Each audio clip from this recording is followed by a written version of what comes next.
इंदौर नगर निगम के कर्मचारी द्वारा निगम की जीप से डीजल चोरी करते हुए वायरल वीडियो के मामले में कांग्रेस नेता पिंटू जोशी ने आज अपनी प्रतिक्रिया दी है। उन्होंने भाजपा और निगम पर जमकर निशाना साधा।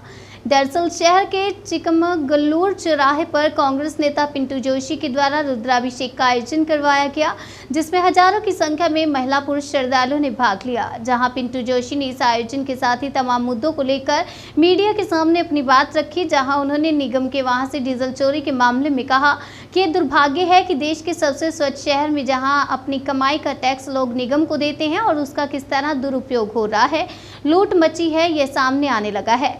कहा कि निगम के कर्मचारियों की अवैध उगाही और डीजल चोरी जैसी घटनाएं बिना किसी बड़े अधिकारी और भाजपा के नेता के संरक्षण के बिना संभव नहीं है। छोटे कर्मचारियों को नौकरी करवाने का डर रहता है।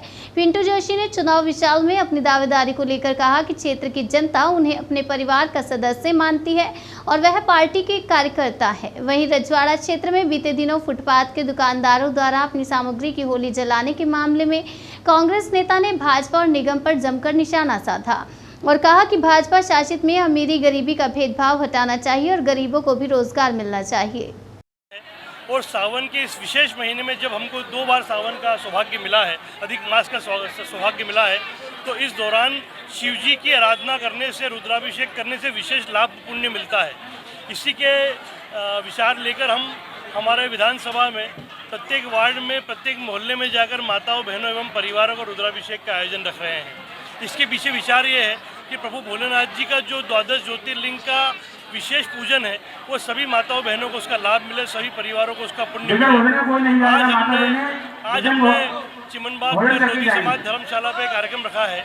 आप सभी का धन्यवाद, सभी माताओं बहनों को धन्यवाद और भोलेनाथ जी की कृपा हम सभी के ऊपर बनी रहे। इसी विचारधारा के साथ हर हर महादेव।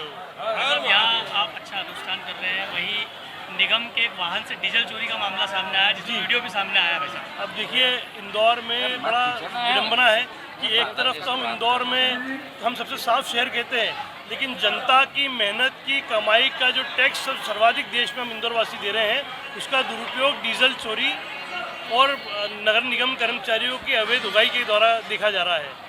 अब इससे बढ़कर दिन दहाड़े अगर नगर निगम के कर्मचारी डीजल चोरी कर रहे हैं, तो ये न कहीं नगर निगम के बड़े अधिकारी और नगर निगम के बड़े बड़े नेताओं की मिलीभगत के बिना नहीं हो सकता।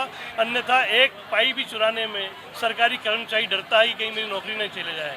तो कहीं न कहीं उसे ऊपर के अधिकारी और ऊपर के भारतीय जनता पार्टी के नेताओं का संरक्षण है, जिसके कारण कह सकते हैं कि इंदौर नगर निगम में बहुत बड़े घोटाले पे घोटाले हो रहे हैं।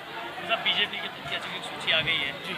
अब आपको भी इंतजार है कहीं ना कहीं, और आप देखिए, मैं तो तो कार्यकर्ता हूँ क्षेत्र का और वर्षों से कार्यकर्ता के भाव में रहा है। क्योंकि पार्टी का आशीर्वाद इस बार मेरे साथ है। जो 5 साल लगा रहता है उसको 1 महीने की चिंता नहीं रहती, 5 साल चुनाव लड़ता है।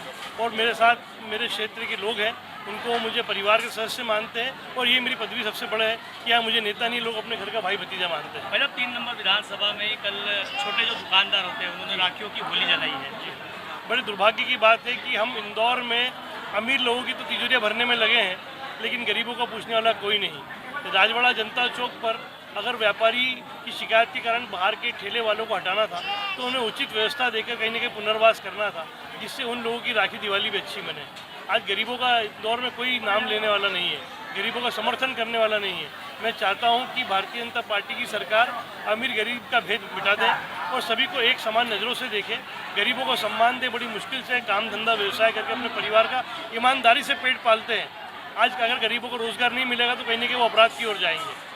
वैसा नाइट कल्चर को लेकर क्या विचार है, क्योंकि बैठकें हो रही है जनप्रतिनिधियों की भी और आपके शहर के मध्य में? इंदौर की जनता अपने विवेक का इस्तेमाल करे, क्योंकि कोई भी शहर सुधरता है लोगों के माध्यम से।